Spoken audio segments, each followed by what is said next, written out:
Welcome to the Occult Rejects. Tonight we kind of got like a double header here. We got Magical Mailbag with Headless. We got Headless's Magical Mailbag. So I was screwing that up because Ethan was falling off and I got thrown off. I was like, what's going on? And we got Brooke from Dark Florida podcast, paranormal investigator, and she's got some interesting stories for us today. She had me on her show, and you all know I'm into the paranormal, so of course I was going to get her on this show. Brooke, real quick, let everybody know what your deal is and where they can find all your amazing stuff. Yeah, so I have a podcast called Dark Florida. It's available wherever you get your podcast, and we talk about all things eerie, strange, paranormal, cryptid, unsolved mysteries, anything I find interesting, we get into, and nothing is off limits. We cover everything from esoteric stuff to cover-ups, you name it. So yeah, Dark Florida. Awesome. Thank you so much, and I'll make sure I put all your stuff in the bottom as well for the new listeners. And Ethan, let everybody know what your deal is in case people don't know who you are by now. Peace on Earth. I'm a writer and ne'er-do-well on the internet, and I recently published an article on the Cult Research Institute website and several other writings, of course. And I'm excited to be here as always. Thank you, Nick and Headless and Sarah. Thanks so much. No, of course. No, thank you for joining us. And again, thank you for all the stuff that you add to the site. I have to tomorrow. I'll remember and I'll try to pimp out that article for you. Whatever. Yeah. Thank you for all you do. And you guys. Thanks for communicating. Of course. And finally, last but not least, with the Headless Giant himself. What is up, my man? How are we tonight? And what's in the mailbag? Well, it's a snowy day in Wisconsin. I know it's kind of odd. We had a big old snow today. Interesting. So normally on my show we have a glyph, but tonight we are having a guest. So I'm going to go straight into the mailbag, and this one is right up your alley. This is from one of our followers, Tara Jackson, and thanks. Okay. Yeah, she's got a Bigfoot, Missouri, Texas county. She left me a voice message. It's like, let me read it. Is it going to do text, or you're actually going to play the voice message? I'm going to see if I can play it. Oh, that's awesome. I didn't know until I opened it. Where is it? Did you listen to it yet? No, I haven't opened any of them, and I can't find it. This is stupid. All right. Try again next time, Tara. Type it out so that I can read it. Sorry about that. Okay, this one is from Jamie Ellis. This is Out of Body as a Kid. Hi, HG, Nick, and company. Love the show very much, particularly the mailbag. Makes me realize how common abstract experiences are. I have what feels like a very mundane story from my childhood, but experience was so profound I forgot about it for nearly 20 years. This was until I started looking into out-of-body experiences. When a year or two into my research, I suddenly remembered it, and not like remembering a joke or a trinket someone gave you once. I was there and I could feel and see it again. To set the scene for my experience, I need to tell you I lived in a small coal miner's house in the south of England. I've lived in this house my whole life. At the point, guessing I was 10 or 12, my bedroom was in the back of the house, such as that. I left the room. I would need to turn 180 degrees left on the landing to be looking down the stair. At the bottom of the stairs, steps went through a 90-degree turn to go down into the living room, which had a closed door. So 180 and then another 90. 270. Right. This one particular morning, as I woke up, I remember this feeling suddenly odd sensation that I couldn't place. Without thinking about the sensation, I left my bedroom for a brief moment, paused, and stood on the landing. At this point, two things struck me. One, the feeling of the hot summer morning sunlight on my face and body coming from the front bedroom opposite me. Two, the warmth of the now hot sunlit carpet on the soles of my feet. At the time, I thought nothing of these sensations as they seemed perfectly normal. However, as I turned the 180 turn to go down the stairs, there was me. My body sat at the bottom of the stairs on my bum, how I often descended the stairs as a child, about to go through the door into the living room. As I looked at myself at the bottom of the stairs, corporeal me seemed to notice my conscious self, where I felt like I was witnessing reality from the top of the stairs, and turned around to look. So she's looking back at her own spirit body. I looked into my own eyes. I locked eyes with myself for a moment. Unfortunately, this is the end of my memory. I tried for a long time to recall the resolution to the scenario, but I don't seem to be able to. In my childhood, I'd put this all down to a strange dream, but how it struck me later in life as such a visceral memory of feeling and sensation tells me it was no dream. I'd love to hear your reflections. Speaking of reflections, I mean, how weird would it be to not only be the person looking in the mirror, but the reflection on the other side of the mirror looking back at you? I couldn't even imagine it. But that's sort of what this seems like. There's this sort of reflective quality to it. So which side did she remember first? I feel like that happens a lot though with kind of out of body experiences.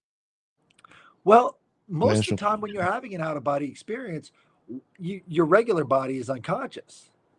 You know, so you're not actually looking at your spirit body. But this one's odd because you have that interaction between the spirit body and the other body. And it seems like the first memory is the spirit body. So somehow the body was moving without somebody driving, which is odd. What are your thoughts? It reminds me of, I'm going to destroy the name, so people have to look it up themselves, but I think it's not, I think it's Chung Tzu or something like that. The Yellow Emperor, maybe, a Chinese philosopher that talks about the story of him dreaming that he's a butterfly. And he has this wonderful dream that he's a butterfly. And when he wakes up, the dream is so vivid that when he wakes up, he can't distinguish if he was a man dreaming he was a butterfly and just woke up, or if he's now a butterfly dreaming he was a man. And the mirror concept of like, where is my consciousness? Like it has that kind of parallel. Right. So that story kind of reminds me of Psyche. So Psyche, the goddess of the mind, right? Her symbol is the butterfly. And that's sort of like, there's a soul element there too. So, man, astral projection, you could really creep yourself out with that. See, what's interesting is that I have even said myself that right before I blast off, it feels like I bust into a million butterflies. It's like fluttering as I come out of my head. What do you guys think about like a time loop? You know how time is happening, like the past, present, and future is all happening at once. What if that's like a glitch in you're seeing like your past self or your future self? What if she doesn't remember the resolution to this memory because she was projecting herself back in time? And since she was in that house, she thought of herself like a little girl. That's why she has memory from one direction, and she doesn't remember as a kid looking back up and seeing herself. That is interesting. But the time loop thing, though, I've heard that recently about kind of theories on magic too. Like that's how the magician comes and goes back and forth. It's because of a time loop. The infinity symbol. Right. Who knows? Maybe and there is. Oh, go ahead. I was going to say there's a quantum scientific validation, the kind of new concept around certain particles actually do go back in time. They kind of assumed in probably legitimate assumption that everything was moving forward in time, but there are some, I don't know the name, forgive me, I'm a layman, whatever, but it's this one particle that does have a backwards time element to it, to where like the future can affect the past in scientific terms. You're talking about the reverse flow of neutrinos. Thank you. Yeah. They go into the Earth, but they found that there's an actual reverse flow somewhere near the North Pole. You touched on this before, maybe, is how I even know this. Yeah. the North Pole is so interesting because that's where they say the exit of this reality is, and at least that's what symbolic studies is always talking about. Like, that's the exit, the North Star, that's the exit. And what you find too is that NASA says that the big radiation belt around the Earth, the only way to get outside of that radiation belt is from the North Pole. And they don't launch into the North Pole, so. That's what I was going to say. Wait a second. There's no flights going north. Right. Interesting. There could be some flat Earth stuff in there too. But they always say that the mountain at the top of the world is like this magical mountain, and it's filled with the iron that causes all of our compasses to face it. But that was the old idea. You know what? While we're talking about the infinity symbol, I was just talking about, I don't know the name of the theory, but that the Earth, instead of it being flat or hollow, is actually shaped like the infinity symbol. Have you guys seen that? No, actually, I haven't heard of That's that. really cool. I need to figure out the name of it, but we were discussing that, and that's a really interesting possibility to think about. If you see how that looks on a map, it's really cool because then it kind of plays into all of it. Right. Well, recursive time loops. I mean, what if she was projecting back into her own memories? Is that possible? Oh, I think so. Yeah. I think that's even like, it seems to be like, I've even come across stuff like that as almost trying to be like magical practices, like trying to remember memories from scent and smells and stuff like that. I think there's something, it's interesting when you realize you could start like tapping into your brain and like almost getting a vivid picture of like a memory. It's to where it's almost like you're there, like you could smell the place where you're at. Something magical about that, I think. That's a there was this documentary about a indigenous group of South Americans, I believe in Colombia, and they were trying to work with this group to heal the river. And the Indians insisted that the mouth of the river was the root of the problem upriver. And of course, the mouth of the river was, industrialized and totally polluted and just screwed in every man-made way. And the investigative team did all this research. Of course, that can't be the case. But there were, I forget the specifics now, but there were some even noticeable things that, that it does have a physical traceable effect downriver on upriver.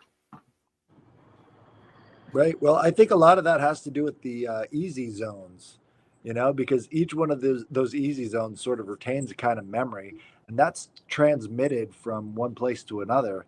So they might actually be feeling those effects in really strange and interesting ways because they're, it's transmitting that electrical signal. Why can't there be some messages in there? Definitely. I think so. I mean, I know I've mentioned this guy's work a few times. Goddamn dude won't come on my show. I think he's too scared of the occult. There's this guy called Look Out for Charlie. I mean, I'll keep promoting his shit. Motherfucker won't come on, but whatever. I still think he's got amazing work, and I really would love to get him on the show. But he goes out and like he takes like a recordings just all over the place, caves, outside, different places, and then he like puts them in his probably a lot like what a ghost adventure, ghost hunter would do. Now you're gonna put it in your program and try to look for all those like little different sounds in the background. And this guy is finding legit like phrases and words in the ambient noise. So he's like, are people really hearing shit, or are they hearing the shit that's out there? Right. What's really, people really crazy, or is the pills that they're taking because they're crazy making them hear the shit in the fucking air? Like, it's just weird. Like, what's really going on? You know what I'm saying? You got people out there supposedly taking pills because they hear things, but there's actually shit in the air to hear. Right. Well, in the woods, there's all sorts of noises that sort of go bump in the night. I wish we got that Tara. Tara seems like a hoot. She's like the first person to get a tip on there. Yeah, Tara. Yeah, that's why I was really like kind of looking forward to her thing. I mean, honestly, her voice message probably would have been like fucking over the top and amazing. Yeah. Yeah. Can I just say though that about weird noises in the woods, like that's so true. I've heard some weird stuff out there. Like sometimes you get out there and even the trees, them just like take out all the weird stuff. The trees make some really weird noises, like that you sound like you're in a horror movie. They start to creak and they whine, and this really like almost sounds like a violin on like a sharp note. And you're like, the first time you hear it, you're like, what is that? And they just kind of click. It's like super creepy. Oh my God. You fucking Yeah. stoned Dude, out. if you haven't gone into the woods at night, you've got to check it out. I found some glow in the dark fungus that was creeping on the trunk of a tree that it was an old dead tree, but this thing was like 2 feet long, and like you could see some of it on the ground, but this was bioluminescent fungus that was growing on this tree. I mean, you don't expect to see something like that in the woods, glowing at you in the moonlight. No, unless it's like Russia. Chernobyl.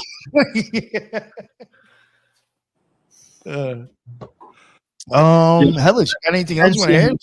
Should we get into I it? just wanted to say about the aversion to a cult. I was having a conversation with someone the other day and said something about the occult rejects, and she kind of was taken aback a few inches, and I was like, not cult, like, so people just get the two mixed up, automatic, and think, if you're into the occult, that you're into negative things, not esoteric things. I think too. I had somebody who I think like followed the show because of like I think I don't know if it was because of Rune Soup, who somebody kind of shared. It was a guest that I think shared the show, and then I got people who added me from that. And like somebody hit me up, and because of the name, they're like, I don't understand your name. Does this mean like you're a cult? Just like, didn't you realize this wasn't when you fucking heard me from wherever you heard me the first time to add me? I was just like, where the fuck is this coming from? I said, yo, go look at my stuff. I cover cults all the time for the fucked up shit they do. Right. Well, I think that's the thing. It's like the occult got a really bad rap, while terms like paranormal, they've kind of completely turned around. If you talked about the paranormal like 20 years ago, people would look at you like you're into that stuff, But I mean, paranormal did have a big turnaround, because that's what all the TV shows were, That is true. I mean, I would even say, I guess, Brooke, I mean, I know you're kind of young, but I'm assuming like even throughout your time, you've probably seen the paranormal actually get more reception, like much more reception and well respected. No, absolutely. Like you're actually going to be taken serious. Not saying you shouldn't have been, but you know what I'm saying? Well, it's really interesting too how many people in the Bigfoot world like started off as paranormal investigators and then like got into Bigfoot. It's like the parallel there is so close. Yeah, no doubt. I think the spooky Bigfoot is really the thing that fascinates me. People say that they've witnessed, Bigfoot Chronicles, right? That show, he talks about his sighting of Bigfoot, and he says he saw it crawling on, like doing a crab crawl, and it was moving like a spider. How does I've heard Bigfoot? that one. I've heard that. And I feel like that would freak me out more. I know. I've actually heard that one where it was like kind of crawling with its leg. Yeah, like that's weird. Yeah, I've seen some artist renditions of that. And even here in Ocala, Florida, there's a ton of bears. And if you go out into the national forest and you really see like off trails, it's super thick, but you can see like where the bears have made tunnels.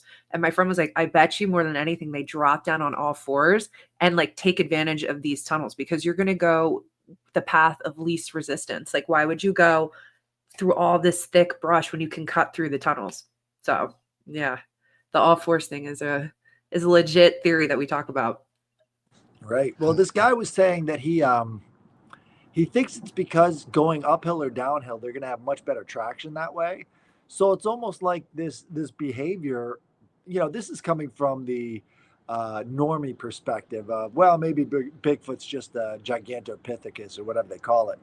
But maybe they use that as traction, but it's like, I'm sorry, man, if you see something like that, there's something paranormal about it. I mean, look at all the other sightings, like with the walkers and like white walkers and the rake and all these other ones. Oh, yes.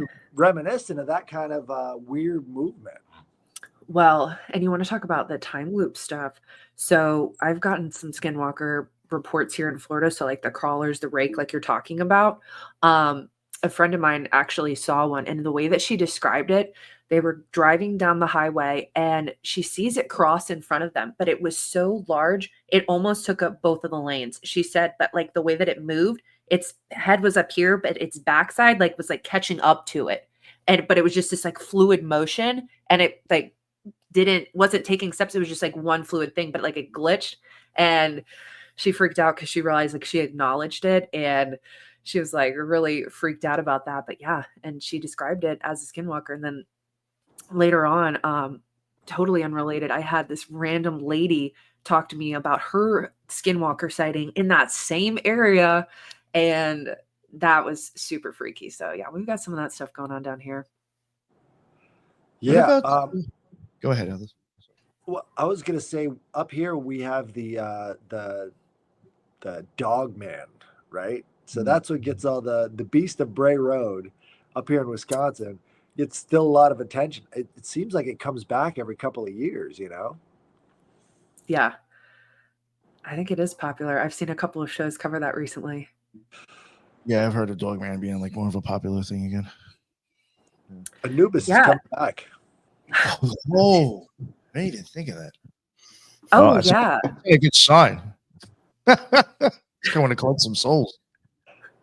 Yeah, maybe that isn't a good sign. But I love that theory because people, yeah, they talk about Dogman, and I really feel like it's more ancient than people realize, because you had werewolf and that was kind of popularized.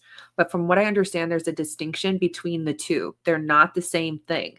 So like a werewolf is a man who becomes a wolf, whereas a dogman is like an actual like hybrid creature. Like it is not a human, like does not come back to like a human form. And yeah, you look at Anubis and you look through history, and I feel like we've been talking about Dogman this whole time and we just didn't realize it. We're just now kind of giving it that name because it's around a lot of cemeteries and stuff too. So is it taking souls over? I don't know. In the Roman days, they talked about the cynocephali. And they actually had reports about these dog-headed men who actually joined the Roman legions. And you could see some of these images of this dog-headed men, and also Saint Christopher, the original images of Saint Christopher. He had a big dog head. Yeah, So yeah. there has been a lot of historical interactions with this sort of dog-headed creature, you know? It's funny. Teresa actually mentioned that topic for the show, and that was one of the reasons why, is because it's in a bunch of religions, but the Catholic Church even has like somebody, a dude with a dog head. Right. I know there were reports from India. I just didn't memorize those. Yeah, it is an interesting thing. If you bring up the dog head and stuff, it is seen within like a lot of different religions, different times, and then you start wondering again, like Brooke had mentioned with the werewolf. I mean, it's different, but like you even wonder, is that still a play off of it? You know, you're going from man to dog. I mean, it's not at the same time, but you know what I'm saying? Like it's very, very man into wolf. And the whole idea of God and dog. I mean, yeah. It's most silly at first, but if you start looking into it with the Anubis and all these things, and it actually has some, some deep ideas to it. You're gonna try to get into figuring stuff out. Yeah. If you I would say that Headless, the dog star. Yeah, that's sorry. Keep on interrupting. But I was going to say that, yeah, the dog star. And I would say if you're an occultist, you should take into consideration the dog star and the fact of just saying something backwards. Dog, God. Right. You kind of have to start almost like at least taking those things into consideration if you're looking for symbolism and understanding. Because it's very prevalent, I think. The streets what's Dogman backwards? Oh, good question. Or what's the gematria of that? Namgod. Yeah, right. I was sitting here trying to figure that out. So the entire architecture of Washington, D.C. is based around Sirius rising over the Capitol building. So, when you're talking about this God dog sort of thing, it goes straight into government too. And they actually have, I think it's on the summer solstice, a bunch of witches that go out to Washington, D.C. to do their summer solstice thing. And they're just out there doing it because that's when Sirius is rising in that perfect position over the city. They know it. Wow. You know, another thing too that I've noticed, German Shepherds. Those are used a lot. Those come up a lot among stories and occult tales. I've always wondered about that because it doesn't. I mean, it's not a wolf, but like it starts looking like closer to one than a regular dog. I don't know if you know. Well, You they know. are basically wolves, right? They were bred from wolves, and they were the ones that listened. They were just more likely to listen than the other wolves. Didn't have that same sense of motivation to listen to human commands. Oh, that is really So interesting. they're like the among the smartest dogs, though.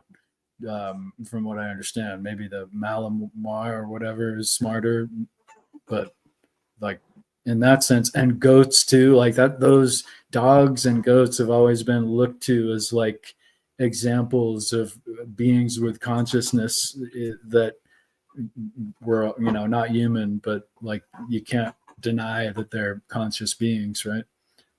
Well, and Son of Sam too. How many Yeah. German Shepherds were a part of that. how many different cultures have a hound of hell? Mm. You know, and it's all directly related to the fact that it is around these graveyards, and they're very territorial around these portals and stuff like that. There's a definite link between somehow traversing these two different realms. Well, and it's interesting you bring up the portals. So I just got back from this property. This is really cool. So there's a couple who lives here, and it's up in the Florida Panhandle. And their property, they started out with Bigfoot. They started having Bigfoot sightings on this piece of land, right? And so they started trying to figure out what was going on because they literally had like a handprint on their inside glass of their sliding door, and they were able to dust it and look at it and capture it, and all this weird stuff started happening.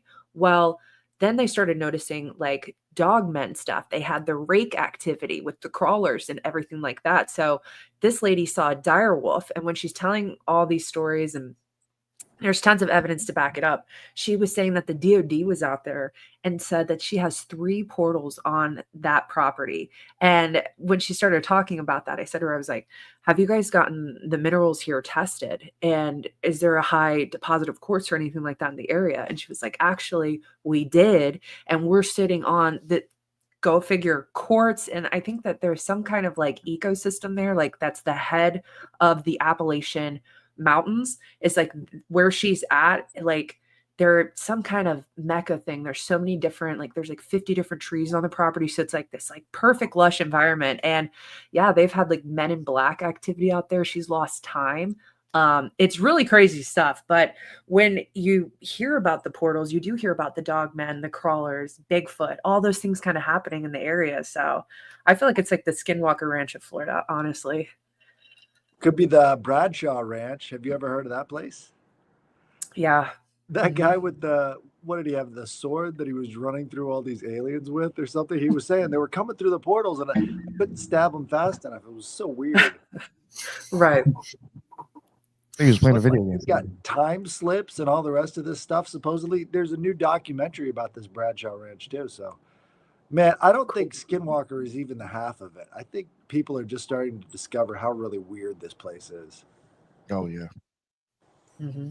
I mean, and wasn't like when Florida originally got explored by the Spanish, right? Weren't they thinking there was the Fountain of Youth there and some other, like there was always like a kind of aspect of like mystery and. Well, St. Augustine, that's Florida's oldest city, and that is where they have the Fountain of Youth, where they said it was. You can actually go there and drink the water. Fun fact.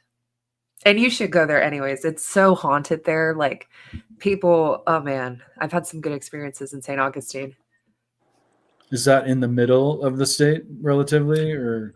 No, it's on the coast. So you know where Jacksonville is? It's probably about an hour and a half south of Jacksonville. And sorry, I'm getting over COVID. So give me 1 second. I got to clear my.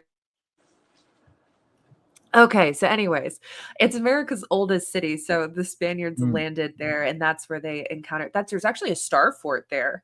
So that's really cool. And you can actually go right up to it. And it was made out of coquina, which is the shell that's super absorbent. So when it was hit by cannonballs or muzzle fire, it really absorbed the impact. So all the holes are still there. It acted kind of like a foam. And unfortunately, you can see where they took some of the indigenous people and they just lined them up with like a firing squad. And the bullet holes are up so high, and the Spaniards were like so short. The bullet holes are crazy. Like I'm 5'9", and there were like bullet holes way above my head. So it's like, how tall were these people? Yeah, no kidding, because they did have giant races reported in Florida. That's where some of the tallest Native Americans are. So, and they have languages very, very similar to Middle Eastern ones, and I think Celtic too. So there's so much going on when it comes to the indigenous people of Florida that it's just almost mind-boggling. And also, you have the giant, what are they called? The anchors, right? Outside of these country clubs, they think that these couldn't be anchors, but these things would have to be attached to ships that would be hundreds of feet long. Like they were huge. It's those ancient anchors really kind of reveal things, and they say that they made them there or whatever, made out of the same shell midden stuff, but there's no way that they built those just for a decoration outside of a golf course. Totally. Brooke, is there any strangeness out of the Keys? Oh, yeah, they actually have. So the Keys is pretty haunted. They've got a corpse bride story down there, and also Robert the doll. So I don't know if you know about Robert, but he's kind of like Annabelle-esque, and that doll is supposedly like haunted as shit. And it was in Ed and Lorraine Warren's personal collection. The guy, one of the people on the show, thinks he's cursed from that doll from going there. Nick, send him the link. Doing link. whatever you're not supposed to do. I forgot. He took a picture. Yeah, JJ. Send him the link. Have him pop in here. Maybe you can tell us. I already asked him. He said he could come on today. He said he could go on the chat though. No more Robert. He's traumatized. That shit fucked him up. Supposedly, like just even being in the room with it, the energy is bad. Wow. Yeah. Robert and this is on exhibit in the Keys somewhere? It is. I can't remember the exact name of the house, but it's in a historical home that's like a museum, so you can go visit it. JJ, yeah, and then does he want us to tell the story or not? Yeah, I honestly I just know that he went there and he took a picture without asking. What's the deal that you're supposed to do something and then he sent a letter in though? He's definitely permission or something. Yeah. Yeah, and he thinks it gave him. He thinks it's given him. I think he's had like 12 or 13, maybe longer than that. He has a bad luck, he thinks, since then. Yeah. Oh no. Hey, Chucky, can you burn Robert the doll for him? That would be a big favor. So I can be cursed? Yeah. Hell no. Maybe that ends it. That ends the curse. 12 plus years. Dude. That sucks. He needs to go back and apologize. Yeah, he tried. Something, I don't know. So since we were talking about kind of like Bigfoot before, you want to get into your skunk ape experience you had recently, Brooke? Oh, sure. With the eyes? Yeah. Well, wait, wasn't there also a footprint too that you found?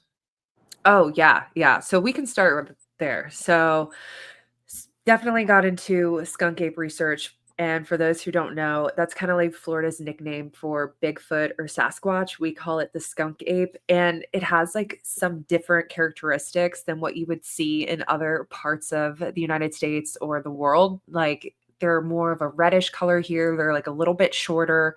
And in my opinion, I don't think that they're as aggressive, but you never know. So anyways, we go out and we investigate in this area, and it is over 600,000 acres and it touches 5 counties, and it's called the Green Swamp. And we go out there because there's been multiple Bigfoot sightings in the area. And we're like, okay, we're going to primitive camp out here because if you want to investigate something, we take it seriously. So we have these e-bikes and we loaded them up. We drove into this primitive campsite and we decided we were going to camp out there for a few days. And we'd already been out there for a while. And this was like, I don't know, day 2 into the trip. We haven't seen anybody. It's in the middle of June. It's hot as shit. Nobody's out there but us. And we're coming back from checking out some things when I looked down on the ground, which primarily consists of like sand, dirt, and mud, kind of this like limestone that we ride on.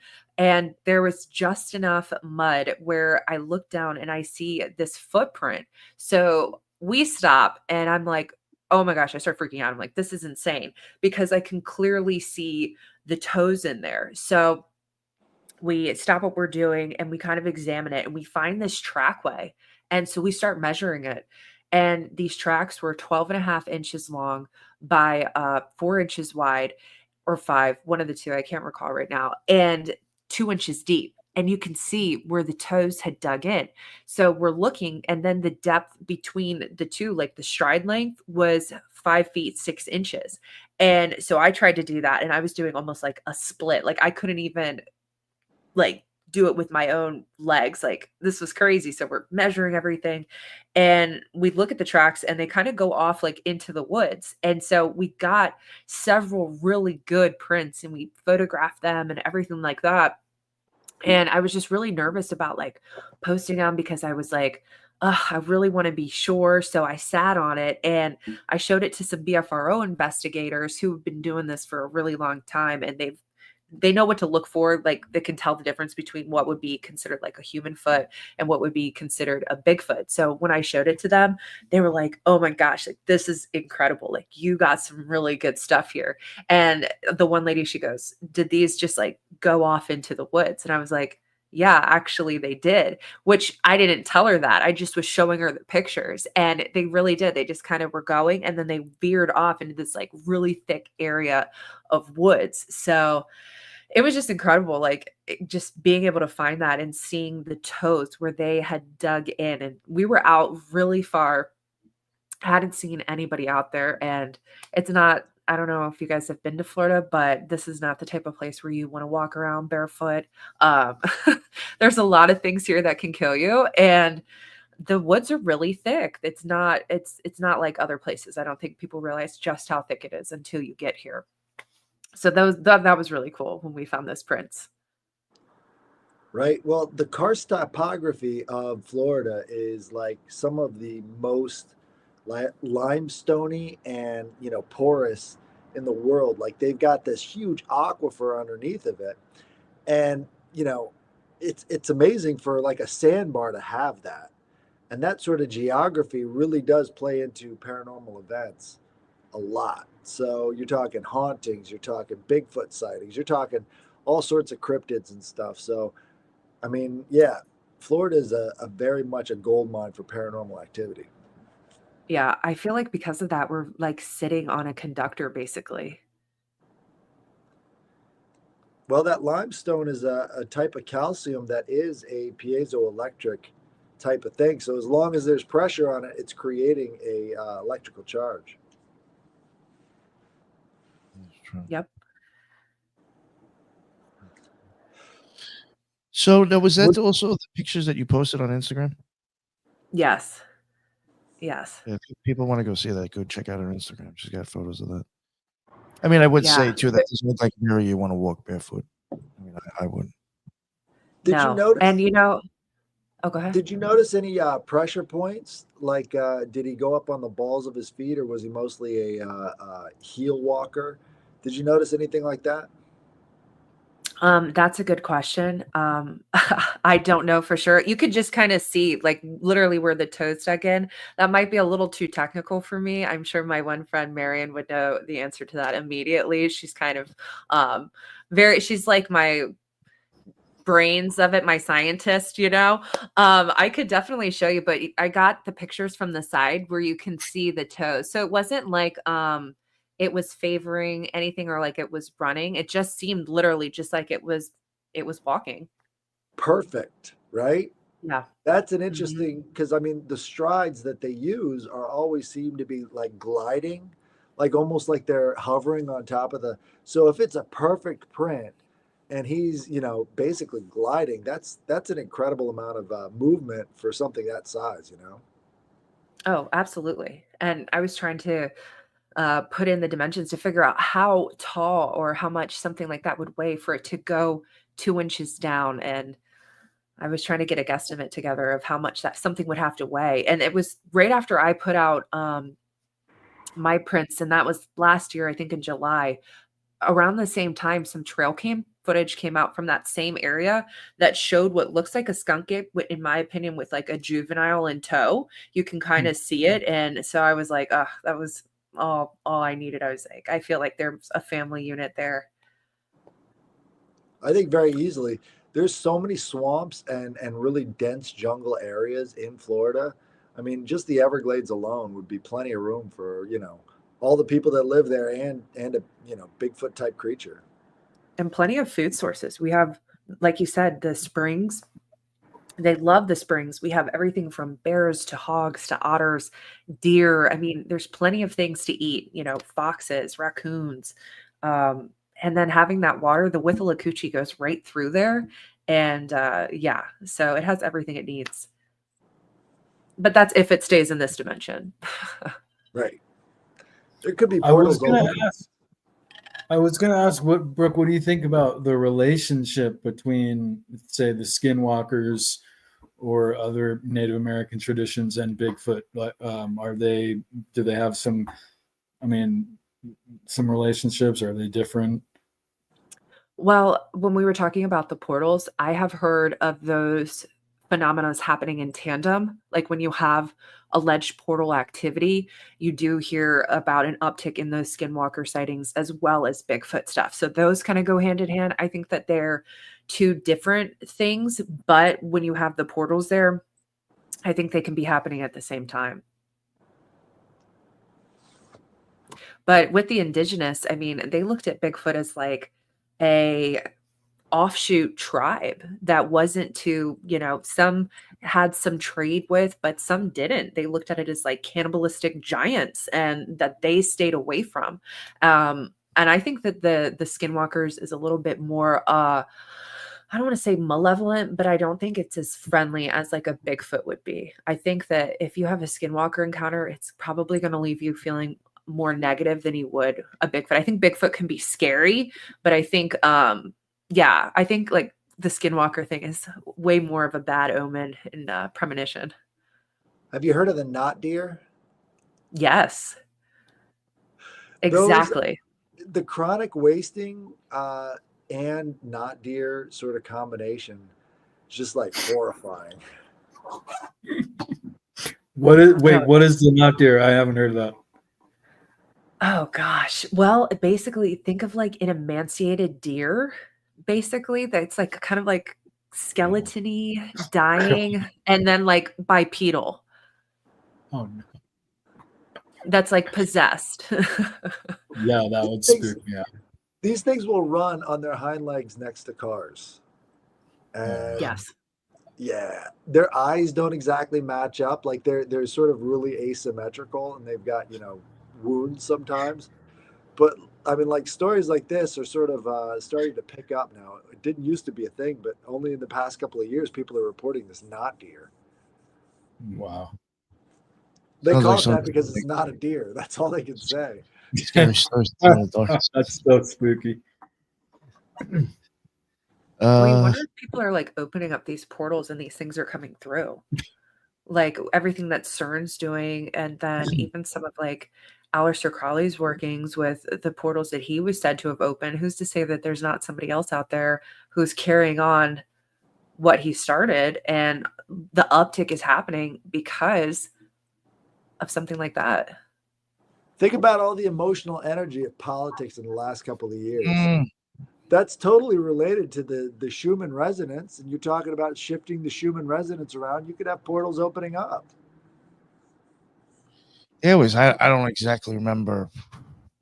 Lux covered this part. I don't even remember what show it was in, but at one point, it might have been Skinwalker Ranch, actually, when we were talking about the weird shit.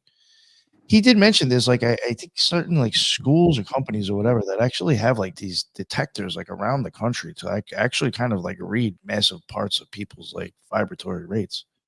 So, I mean, they could technically be reading the country and seeing how they respond. So, I mean, I think politics falls into that. I think they realize what politics do and they played out for a while to get the energy they wanted. I forget the name of the researcher, Cliff something or other. Some of Cliff High. it's Cliff High, right? He does the analysis of the word searches that are reflective of the human consciousness at the time. Some really interesting things have come up. Not all of it that he could use effectively to predict things, but that's what he's kind of going for. I think it was pretty damn close, dude. No doubt. No. That last one was pretty on the nose because he got the Trump appearance on Rogan. And then what was it, like 30 days later, we had the drones that just started everywhere across the, Northeast and stuff like that. And he was talking about some sort of battle up in the sky. I mean, I don't know.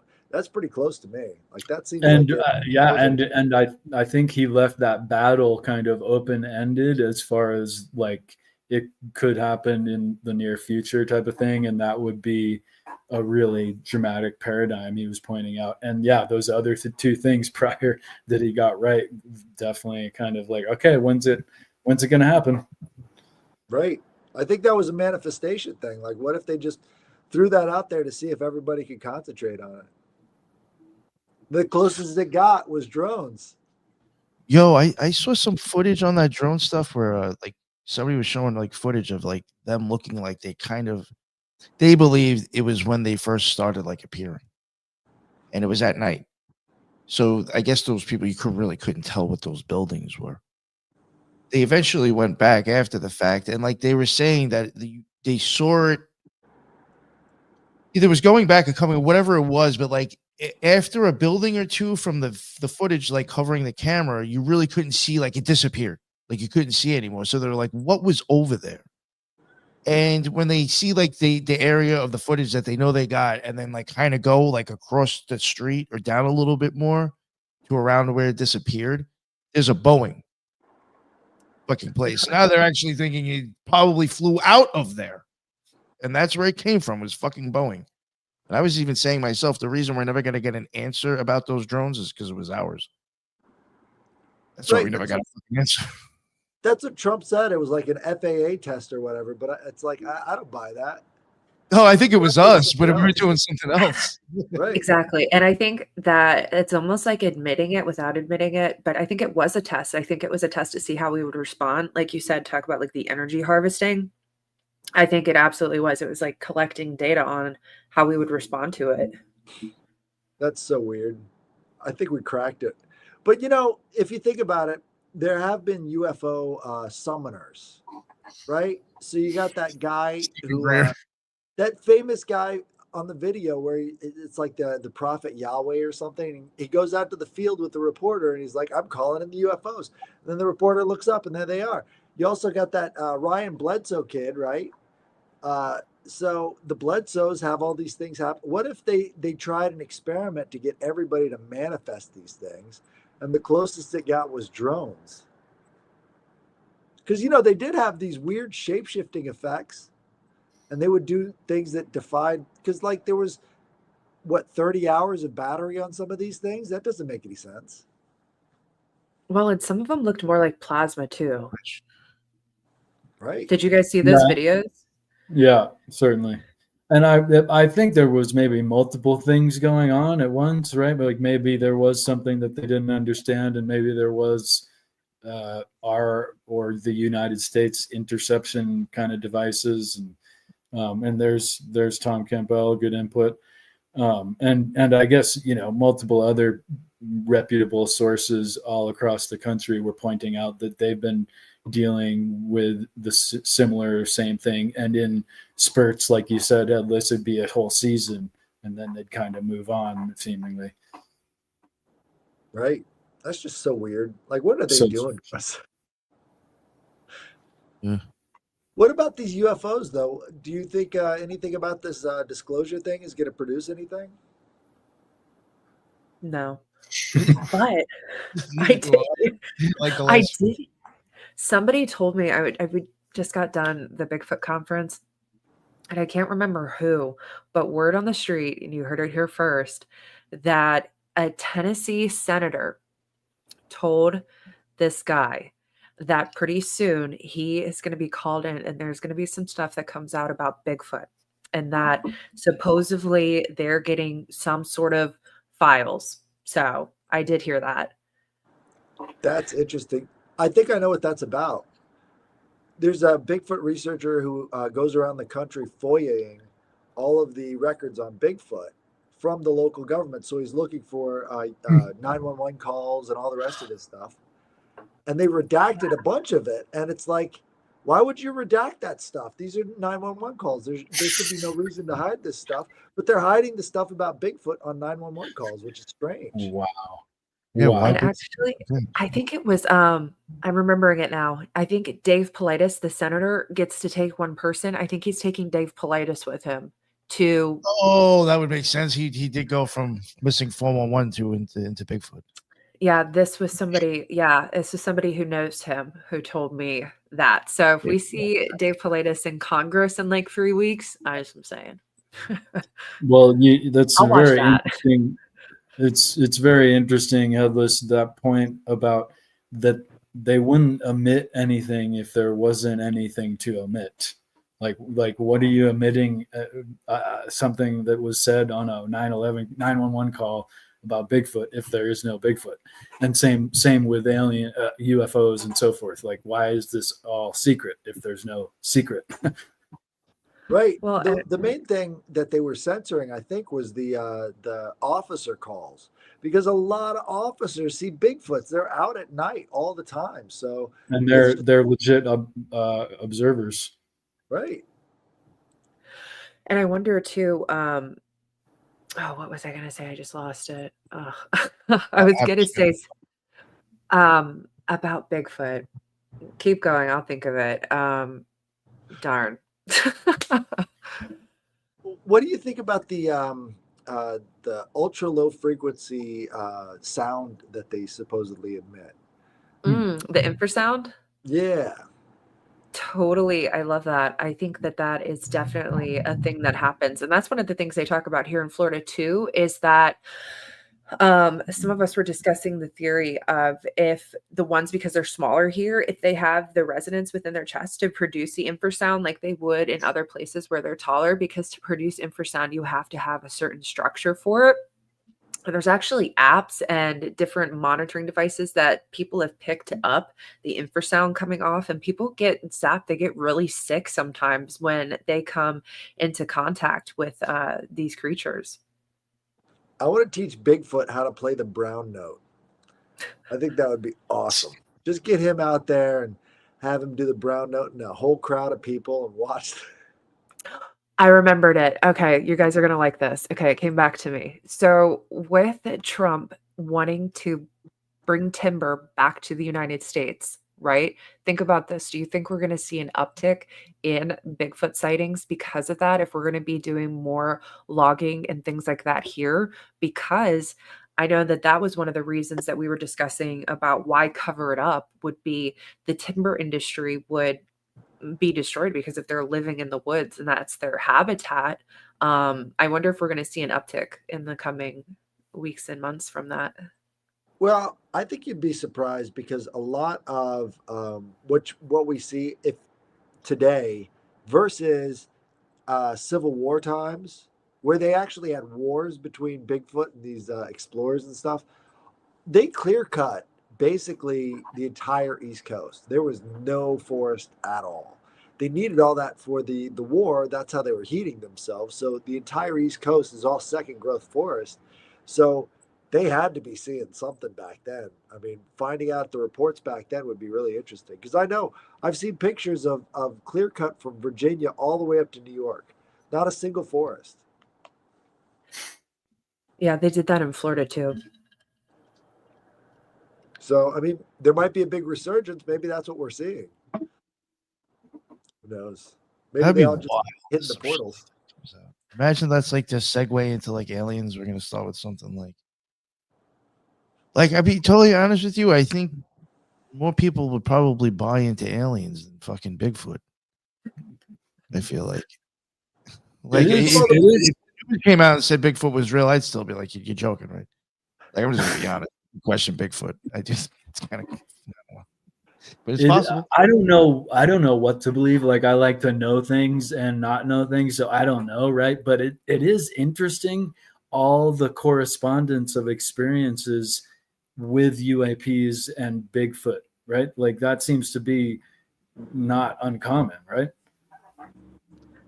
No, there's definitely a connection there. Even Dave Paulides, his latest project was missing 411, the UFO connection, because that's where his research took him. And I've definitely spoke with people who have had the sightings and seen the blue orbs come down and move through the area in the campsite. And these are like BFRO investigators. And like, just for people who don't know, so like the BFRO is the Bigfoot Field Research Organization. And for the longest time, from what I understand, is that anything that had that paranormal or UFO report to it, that they wouldn't take the report. So you know how you're supposed to, if you see something, you're supposed to call them, they come out, they vet it. For a long time, they wouldn't take it. And I don't know that they Says a lot. are now.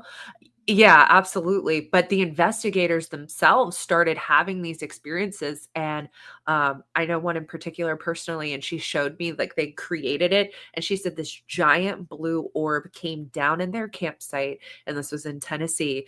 And it went around the entire campsite to all of them. And they were able to like observe it. And it was probably about 30 feet up and it came down and then it shot up in the sky and it left. And they also had like Bigfoot activity on that same trip.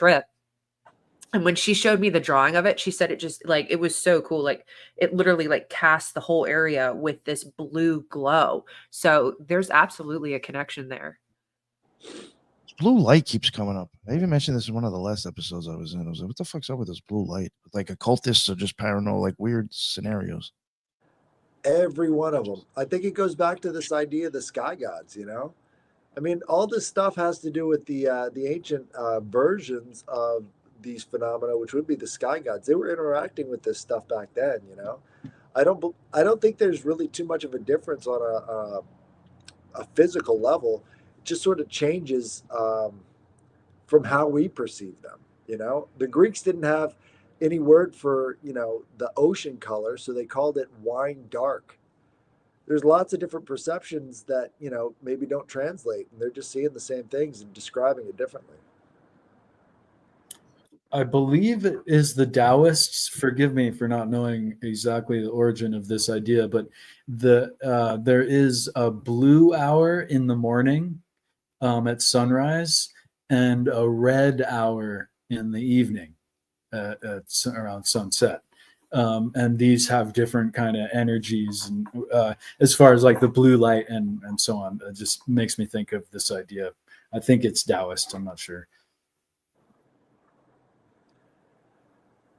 Well, I know there's a lot of activity that goes on between dawn and dusk. I think that's like the golden hour to see sort of apparitions and Bigfoot and all the rest of it. In Tai Chi practice or Qigong, these are the hours that you can most benefit from practice in correspondence with the universal energies. You can gain a lot in these time periods, and in a magic sense too. I believe these are functioning hours, times. I can't remember what time it used to be. I think it worked for me at one point because of like the job that I had at the time. But like I even knew other occultists. It was somewhere between like I can't remember exactly like 3 and 4:30. It was like a weird early time in the morning that they would do like specific ritual work. I always found that interesting. And I mean, I did eventually kind of go along with it. I just so long ago I can't remember the time, but it was early. The Taoists, in relation to energy work, the Taoists say about the hour of, like that you just mentioned, between 3 and 4 in the morning, that it's when energies are most quiet, and so you can really internalize and really be sensitive to things. That's really interesting. The ancient people, before all of this electric light, would sleep from like 9 p.m. to midnight, and then they'd be up for like an hour, and then they'd go back to bed. I never understood why, but that was the common practice back then. I think they wrote about it too, like the second sleep, right? Right. they'd go have tea or do something and then go back to sleep. Yo, Italy was kind of like that when I went over there. They broke up their day and like sleeping. Yeah. Like, and like it was like weird. It was just like, I mean, I guess like compared to New York, it wouldn't be much different, but I guess it was kind of like weird to me that it was like, wow, you can go back out like in Italy, like even in Rome, like 12 o'clock at night, and like go to like a coffee shop that's going to be open till like 3 or 4 in the morning. It was just like fucking weird. I don't know. It was just like interesting. A lot of people. And it's like, don't you have something to do in the morning? But wait, something. No, the thing is that in some areas I noticed they actually take like hours breaks in between their They shifts. got a siesta. Yeah. They I was like, and I was like, I gotta come here. This is great. They have a siesta like every day, like 6 to 9, and then they'll have dinner. And so you'll go out to dinner at like 6, 7, 8, 9, and no one is there. No one's around. They're like, you want what? Yeah, and it starts hopping again, like around 8 or 9 o'clock at night. I was like, wow, this is wild. This is my place to be. Yeah. I wonder if that actually impacts the way that they perceive time. You know? Oh, I guarantee you it does. It has to. I came back off with my timing. I've tried purposefully experimenting with multi-phasic sleep patterns, and it really gets you in a energy sensitive zone, if you will. It really increases your sensitivity. So what would like a normal day look like if you were fighting? You'll get your main sleep will be 4 hours, and you get like maybe a 2-hour nap, or it might transform into more, but the napping kind of has more of a value. So because you hit REM, right? And that's kind of where you get your sleep. Oh no, you got froze. Then you're getting your sleep in. So yeah, it'll be like a 4-hour or 5-hour your main rest period and a little nap is usually the way to do it. Nice. Brooke, if you don't mind, I did want to actually kind of ask a little bit about I guess maybe ghost hunting experiences. Yeah. I actually had, two things. So in St. Augustine, I went on an investigation there, and I'm telling you, St. Augustine is one of the most haunted places I've been to. And I think it's just because of the history that's there. I mean, so many people have died there. It's not even funny. So I was on this investigation, and we were in one of the most haunted cemeteries. It's like right in the center of town. And they have this headstone that they've cleaned it and they've washed it, but it still shows up with this face on it, and it looks like blood.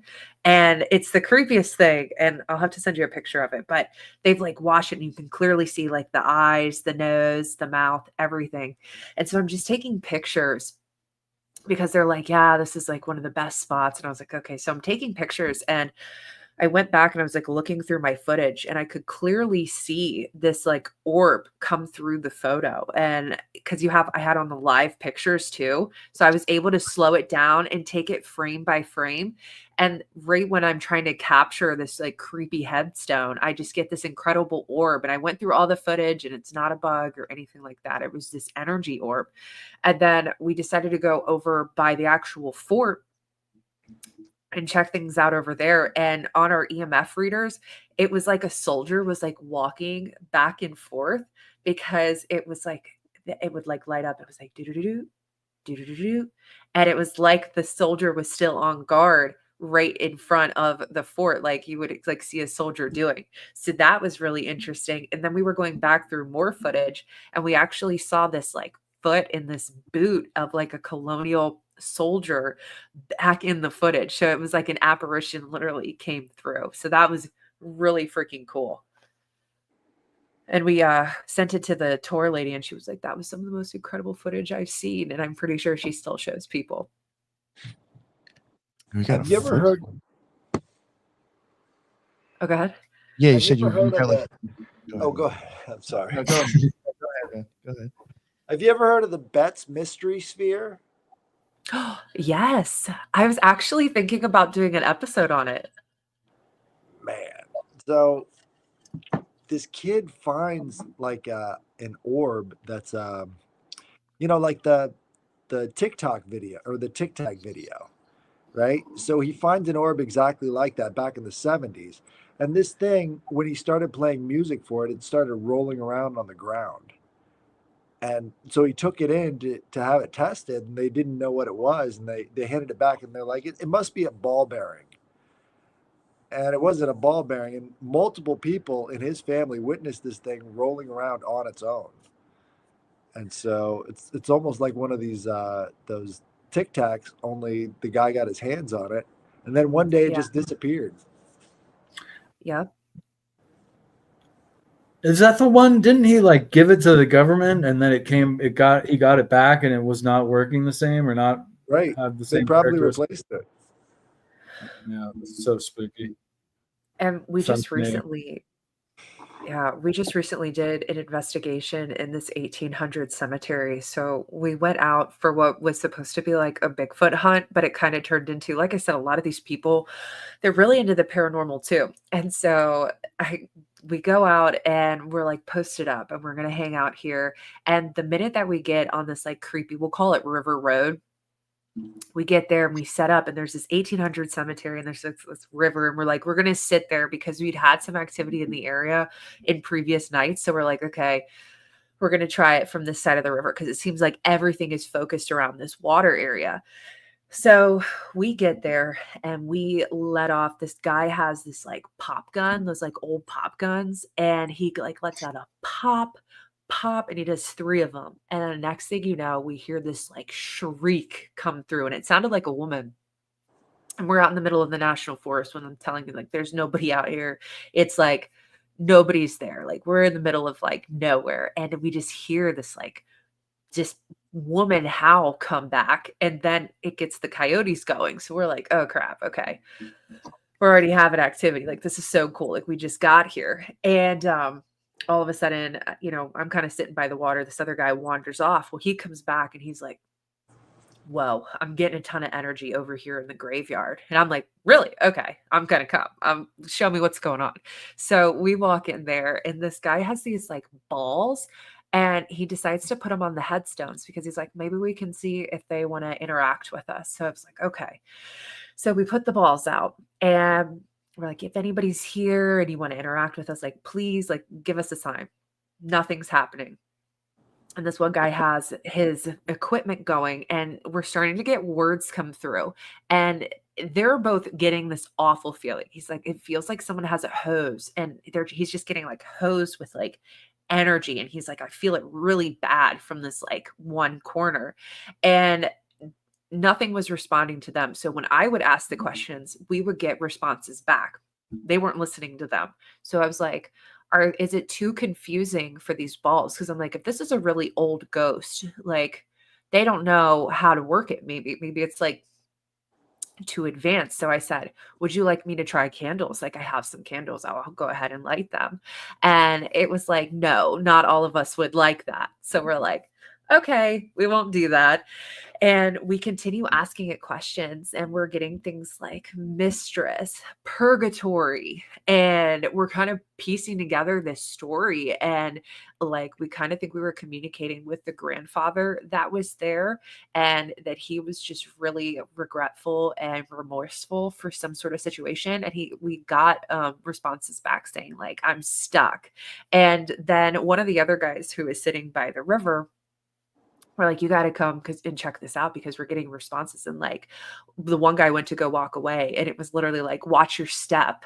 And the craziest thing is some of the graves were collapsed. Like, you can see it where they're sunken in, and it's like, watch your step. And then it was like tunnel. So we're getting these different responses that are coming through. So this other gentleman came over who has some Native American background, and he went to bend down to like look at one of the headstones. And then this response came through that was like, please sit with me. And we were like, what the heck? Because it was like right when he crouched down to look at one of the headstones that was there, because some of them were so worn off, they're unmarked. Like, we couldn't see the names. Like some of them we can, but a lot of them were collapsed and worn off, and they were just getting hit with this like awful energy. And then it was like progressing into the night, and we're communicating and we're getting really clear responses from this. And then all of a sudden I just started getting this like really sad and just like heavy feeling. And they were like, he's the one guy was like, I can't take this anymore, because like he was just getting like hit with all of this energy. And we decided like we were gonna just call it, because he couldn't take it. Like he literally felt like, he's like, I feel like somebody has like pressure on my shoulders, like they're like pushing me down. And it was just, that was pretty crazy. That was a pretty crazy night. Is that like one of your more like weirder experience or wilder experiences? It was. I mean, we were really having dialogue. I recorded the whole thing, so I literally have it on my phone. I need to go back and maybe shorten up the audio and figure out a way to post it, because you can hear we're having this conversation like with this spirit, and we were getting like comprehensive responses. Like when he went to go drop down to look at the gravestone, it's like, come sit with me. And it was like, what the heck? Like, and the other guy, when he went to go walk away and, you know, getting the watch out, and when I asked about like the candles and just different things, like we were getting clear responses, and, you know, the energy that they were getting hit with, along with like the crazy howls that we had heard when we arrived. And they said like when we were in the graveyard that they could like hear something moving, but we didn't hear any of that. Like in the graveyard, we didn't hear it. And like the temperature, there was definitely a shift in the air. It was like super cold. And I know that's like super stereotypical, but it's true. Like the air was colder and almost thinner inside the graveyard. And that just happened in February. That's interesting. It'd probably be hard to prove at night. Not at night, outside. But something I've Right. even thought before, and you've mentioned, you've even talked about portals before, and I do think this may sound like a little weird or hard to understand, but like I think if somebody's like messing with magic or having a magical experience within themselves, they're almost kind of creating that within them, within their own self, in a sense. And I do think you know, what I've mentioned before, that I do think that I'll just put it this way: if you were ghost hunting and you were able to put candles up within the house, and let's say you just put the cameras up and like had your spot and you just watched everything, and if you started like getting like weird stuff going on, I would wonder if the candle in that room actually burned down more. Because I do think that when it comes down to, and I've wondered this with the orbs too, and especially where they're blue, is I do think, you know, if this whole portal thing is just like basically magnetism and electricity. And I'm wondering if that's why the candle burns faster, is because there is some sort of magnetism that's kind of pulling sense or feeding off of it. Yeah. Yes. I have thought about like using, if I ever was to investigate a place that was would allow me to do that, I probably would actually set up a candle in each room if there was stuff going on, to see if the candle burnt down more in that room. Have you ever heard of the stone tape theory? They basically say that the energy inside of these houses is trapped in the walls, and then stimulus brings out these apparitions. So Oh, if I've you're heard of taking all of the light out and you're only using candlelight, you'll probably get a much better reaction from the energies in the house. It's sort of like a triggering effect. That's cool. Interesting. That's why I wish I could have used the candles. I was like, do you want me to use, because I carry these emergency candles in my bag. And I was like, I can light one. And it was like, no, not all of us would like that. So I was like, ooh, okay. I'm not trying to piss off the graveyard, so I'll be respectful.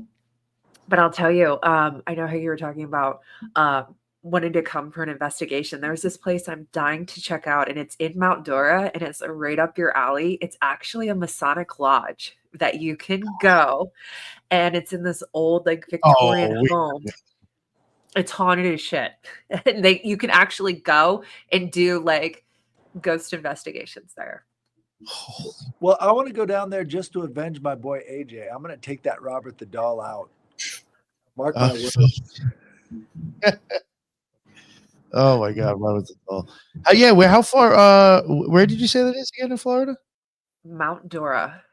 Okay, I'll have to look into that. Yeah, that is interesting. That would be cool to. Trying to think. I think Nate from Reality Czars, I think, did an investigation at a Freemason lodge, but I don't think it was in Florida. I can't remember. Yeah, That's I want to do interesting. that so bad. Yeah, that's cool. And they'll let you bring in cameras and film it and everything? Yeah. Hmm. Oh, that is dope. That is pretty Yep. cool. Nice. And it's still like a functioning lodge too.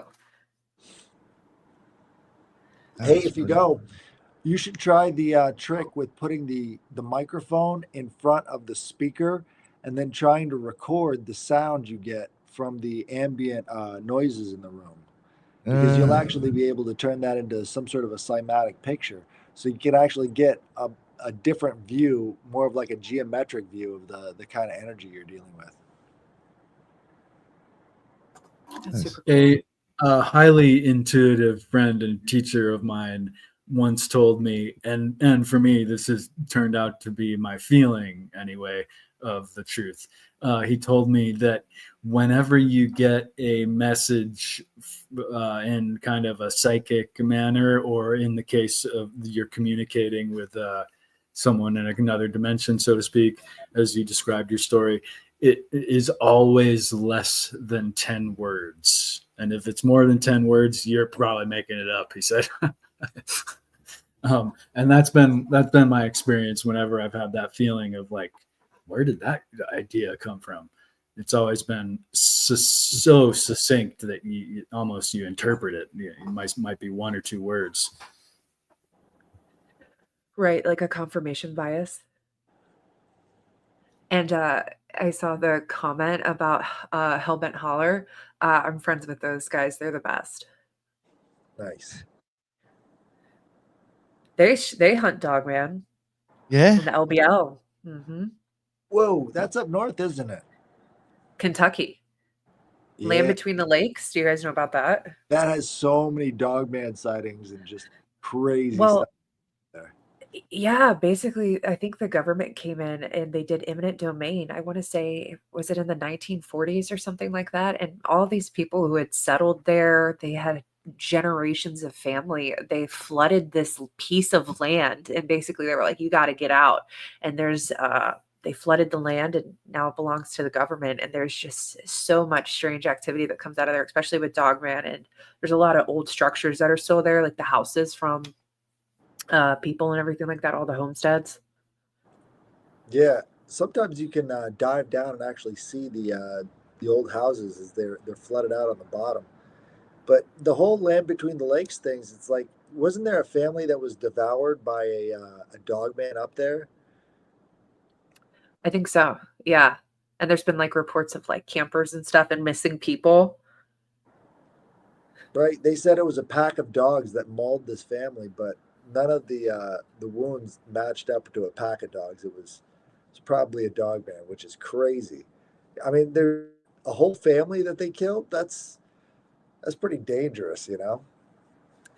That reminds me of the Devoltive Pass incident where all those hikers were killed. And what was really strange about that is that a few of them had injuries that were so severe that they were like car crash victims, like internally, like their internal organs were just demolished. And yeah, Wow. there's theories that that was like some either, okay, so you talked about Russia and like the glowing stuff. So there's theories that either it was a Russian experiment that the Soviets were doing at the time, or that it was some kind of like Bigfoot or Yeti that actually did this to them.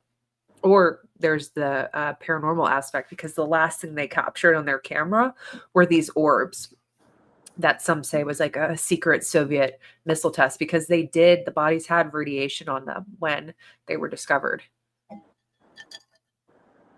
That Dyatlov Pass incident just brings up so many different ideas about like resonant frequencies and maybe, all these different That too. ELF type things too. But they call it the Mountain of Death, so it wasn't the very first time that this was happening. That's true. You can't leave that part out. And I don't know if it was the same. I don't know if it happened in that incident, but I believe their lips were removed and some things were removed from them that made it very spooky.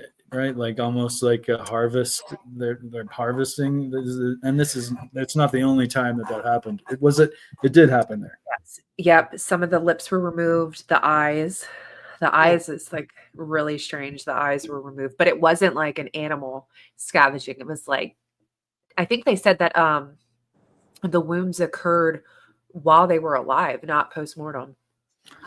I think that the website is Aliens Are Bad, and it does have a whole theme on this being related to aliens, and kind of the same idea of where with the cows, that this used to happen with cows, that their pancreas would be gone, and it was like not an animal, right? But this website goes in on that theme. Right. Well, a lot of that cattle mutilation still happens. So, I mean, you remember how back in the 90s, they used to talk about black helicopters that didn't make any noise. And then they kill Osama bin Laden with black helicopters that don't make any noise. And they didn't even bother to apologize to anybody about calling them crazy when they were seeing this stuff in their backyards. Yeah, that is hilarious. And I mean, I still see reports, not necessarily my own personal friends, but in Sedona, they're really big. In Napa, California, in the Bay Area, they're I don't know about still, but many black helicopters with no or little noise. It's just like common sightings. Good point, Headless. Didn't Elvis have a black helicopter fly over Graceland on the day that he died? Probably. I don't know. You guys haven't heard about that? No, that would have been a good question to ask when I had Miguel on. Yeah, there were reports of a black helicopter that was flying over Graceland in the hours before the news came out about Elvis's death. That is spooky. Like straight, like real spook. Like it makes me think of like the ability that they were developing to cause physical problems. Well, Elvis, he was a hermeticist who also did faith healing, which is very. There was a lot. Yeah. There was so much stuff about him. I did not know how blatant he was into that stuff. He was a straight up magician, which is so funny because it's like nobody even talks about that in the mainstream. Like they're obsessed with Crowley, and it's like, what about this guy? Not at all. But it's just like, that blew me away when I realized how much he was really into that stuff. I was like, you don't hear a word about this. But he wasn't hiding it at his shows. He was pretty obvious. That's how you know the spell worked.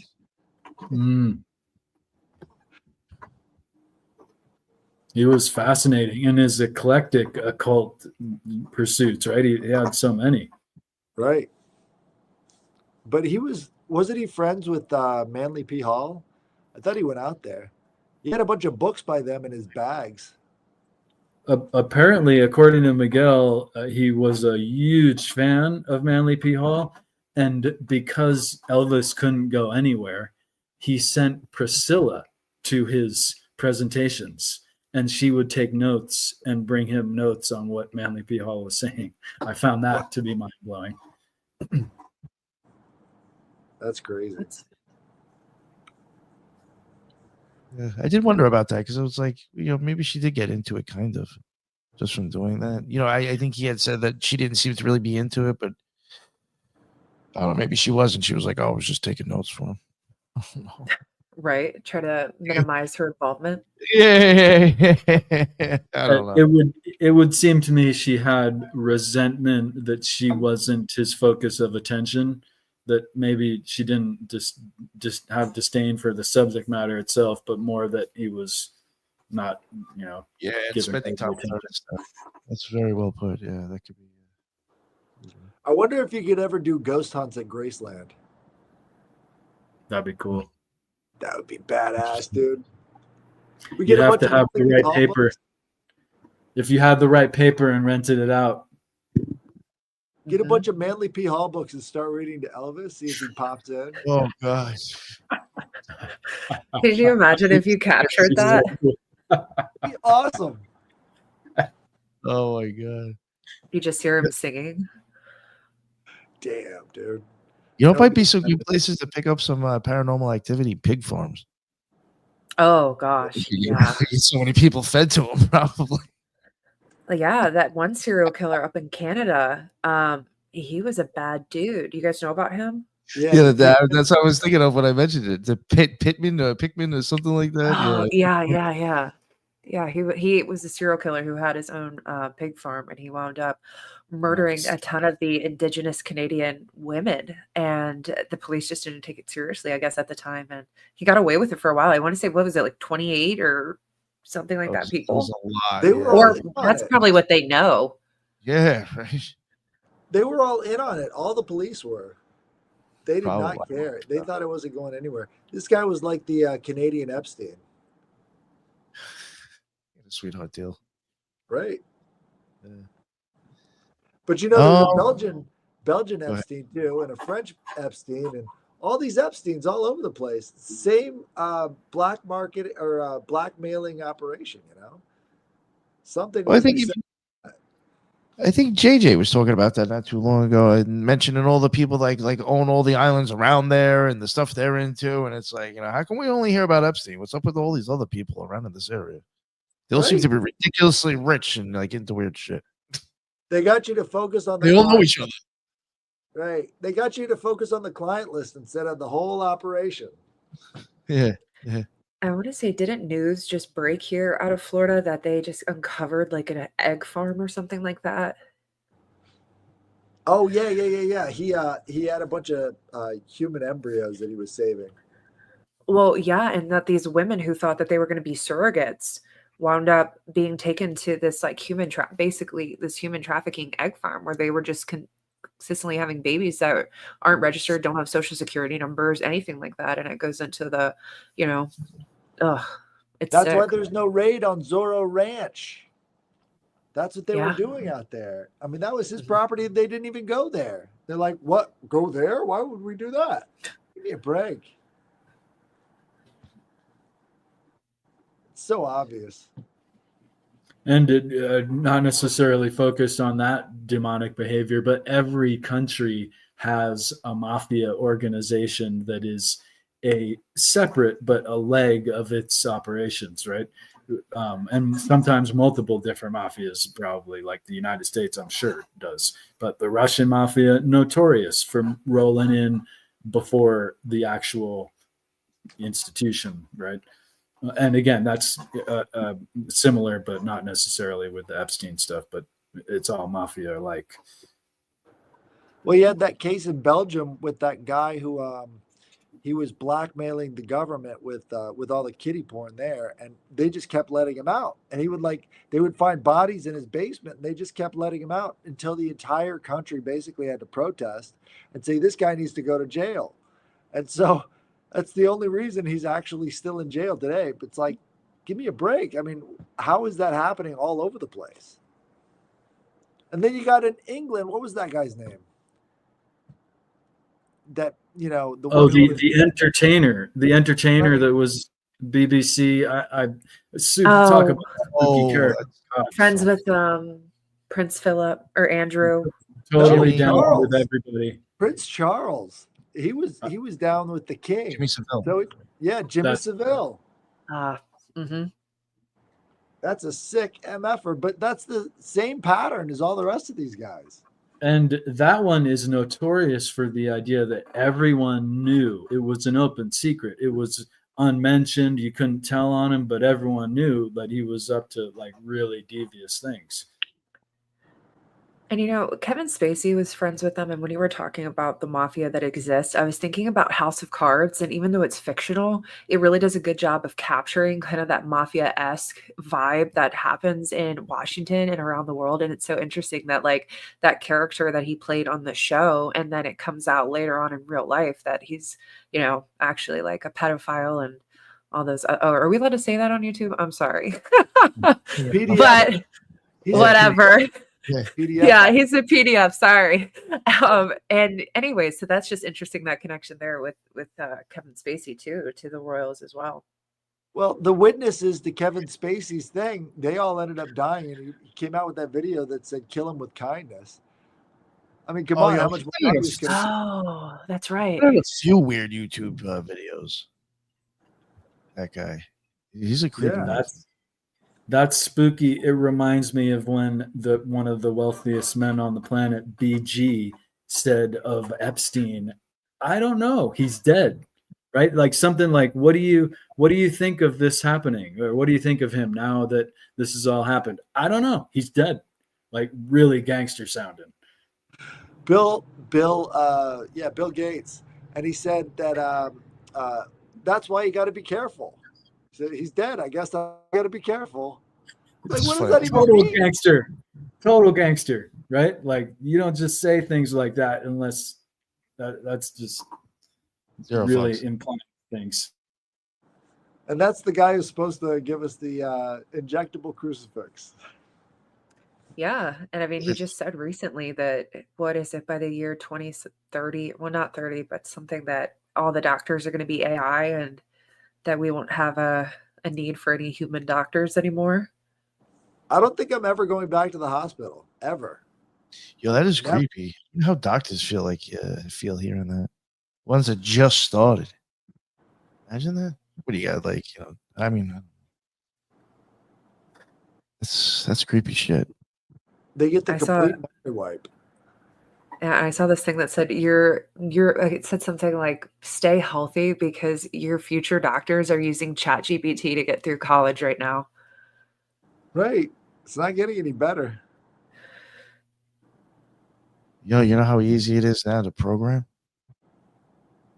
There's people that I know that, well, I don't know, but I've been told you could use ChatGPT to run fucking program JavaScript. You just got to know how to ask it, right? And it will do it correctly. Right. It's fucking But insane. You still got to know how to check it because the machine keeps hallucinating. Why is the machine hallucinating? Has anybody come up with a good explanation yet? Never even heard of that. What do you mean, Yeah, that that's it what they goes call it. off on tangents, or what do you mean, Headless? Right. It'll go off on tangents. It'll imagine things are happening. And then, it's like you'll get these responses back that it's like, what's going on here? I've noticed well, too, like you guys are friends too. I've noticed. Well, I've heard. I guess I'll get to get it to talk like that to me, but I have heard this thing will start like kind of like your boys. So weird. and I've asked it the same question and I'm getting different answers, and so the truth was kind of like somewhere in the middle, or maybe sometimes it's one is just a throwaway, but it's really just deciphering and repeating stuff that's online, right? So it can come up with different answers easy, I guess. If it doesn't know something, it'll fill in the blanks with something else that's completely unrelated. That's a hallucination. It's imagining that is what the answer is. Oh, it's kind of like Dory too. Its memory is only good for so long, and then you have to remind it what you're talking about. Right. I fucked around with the free Grok a few times on Twitter, and like that, I was like, see, like, I don't know, I didn't like that it kind of did it, but like it almost started inferring, like it literally was telling you that it was assuming from this and that, and it's like, well, see, now you put your 2 cents in, and it's like not factual anymore. Unless I'm reading it and actually quote, like, I don't know. You know what I'm saying? I just didn't like that. Does the AI collect all your metadata too? Fuck knows. I'm sure. That's creepy. I mean, I think you can install it and program it in different ways, right? Well, if you go to the code, yeah, but who does that? Well, no, I'm ignorant of that. I got to get into. I just heard someone, maybe it wasn't ChatGPT, but someone using AI first as like a little advice kind of thing with their job and their work and even their relationships. And it got to be the point where it's like keeping track of its calendar and remembering that it's going to meet Stephanie that day and she likes certain things. And if he wants to get the, account, It's interesting. So there's all kinds of uses for it. I have not necessarily gotten into it like that. Is the AI demon possessed? Do we know that?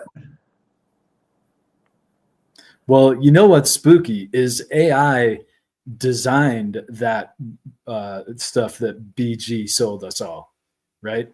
That was a woman's idea pertinent to aspects of the Corona makeup. It was her idea for a certain direction, but the AI took it and came up with multiple arrangements of possibilities, and that's what they went with. So, well, that's exactly kind of, believe it or not, I'm not trying to rain on the parade. I'm not a hater. I could care less. I do think it's kind of cool. The whole thing with those dire wolves. I mean, the DNA was 10,000 years old, so they like used the CRISPR to like take whatever it assumed, like whatever it could read that was left over from old as fuck DNA, which isn't going to be much left, and it's going to assume what the rest of it should be and created that. It's probably not actually 100% accurate, but I guess as close as we can get to it. Well, hear me out here. So, you know how we were talking earlier about portals and stuff and Skinwalker Ranch? So, the property here in Florida, the woman told me that she has seen dire wolf on her property. So, if she says that the DoD have been out there, what's the chances that they have gotten a dire wolf that's come through one of these portals, whether it be on Skinwalker Ranch, this lady's property, or I'm sure some other blacklisted site we'll never know about somewhere else, and they've taken the DNA from it, and that's how they've been able to actually create these things. Like when I saw direwolf, I was like, it would have to be the direwolf just because it pops up with these portal situations. Like I don't know what the connection is there, but it's interesting. That's the big announcement. Reminds me very Dude, moon-like, that's it. moon tarot card-like too. Right. Interesting. Was there anything else you guys wanted to ask or talk about before we wrap it up? That might be good for now. All right. Yeah. I once saw the most hilarious documentary, totally not a cult, but it was called Vernon, Florida. Do you know of Vernon, Florida, the movie or the place? Yeah, totally unrelated. It's criminal. You do know of it. Neither the place or the movie. I've heard of Vernon, Florida for sure.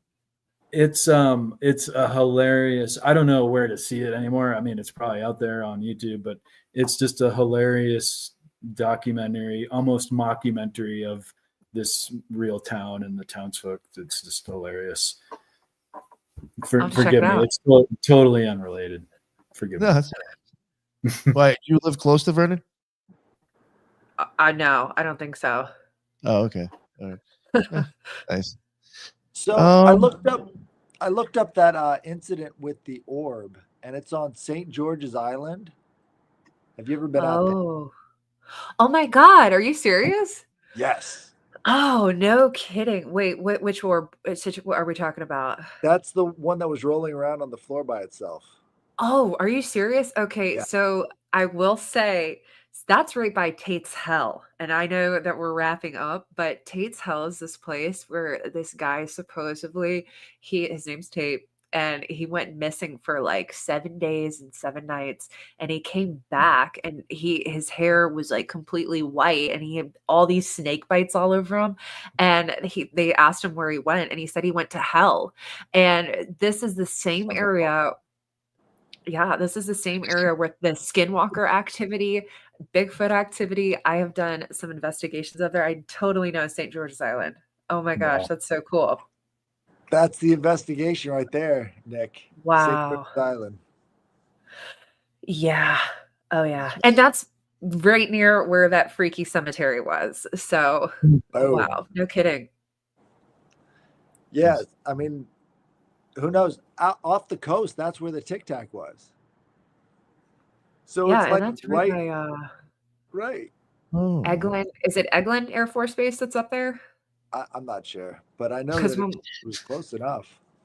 Yeah, because when we were camping, we had the fighter jets that were going overhead, like the F-35s and stuff. They were doing drills. That was super crazy. Interesting. All right. Fascinating. Yeah. Thank you so much, Brooke, for joining us. That was awesome. We'll definitely have to get you back on again to talk some more weird stuff. Or, Yeah, next thank time you I for get having somebody on me. the paranormal, I'll have you join us too. Let everybody know where they can find all your amazing work. Oh, thank you. Just look up Dark Florida on any of your podcast sites, and then you can follow me on Instagram at Dark Florida Podcast. And I do have a Facebook page if you want to come hang. It's Dark Florida. So Dark Florida anywhere or Brooke Moreland, either one. And thank you Awesome. for having me on. I really enjoyed our discussion. It's always fun when I get to talk about like Bigfoot, but other things too, because I'm passionate about more than just the big guy. Awesome. Nice. No, I thought that was actually very fun. Definitely do it again. Yeah, I do have. I think now I have your podcast link in the bottom. Oh, I can great. do the links and add that. I wasn't sure if you wanted like your Instagram and everything, but I will add that after the fact. And I do think this will be like dropping probably this weekend, so I'll add that to the podcast as well. Again, thank you very much, Brooke. And Headless, thank you for your mailbag. Even though one was an audio message we didn't get, which hopefully we will get the typed out version next week. Let everybody know what's up with you, my man, and plug your mailbag, please. Yeah, so my email is headlessgiantpodcast@gmail.com. You can email me with any sort of paranormal slash occult slash weird dreams, any kind of weird story you have, I'll take it. So that is headlessgiantpodcast@gmail.com. Thank you. Awesome. And Ethan Indigo, please let everybody Peace. know. That was awesome. Thank you so much, Brooke. Nick, thank you for putting this together. Headless, always love hearing your ideas. And I'm on all the usual websites, pretty easy to find, and I'll be writing more and more. Hopefully, if I can come up with more ideas. Oh yeah, he's got some ideas for the show that we're going to be putting together that he's going to present. One, he's also got a bunch of books, so that's always a plus. Yeah. So we could start covering his books actually. And yeah, what was the other one that you had? The cannabis idea. I did find that interesting. Maybe we'll tease that a little bit. The book title is Marijuana, Cannabis, and the Prohibition of the Divine Feminine. And if you look at, just for instance, one thing I like to start at is the oldest kind of assumptions that we have about things might be kind of the false. And we think that they're old, but they're actually really new.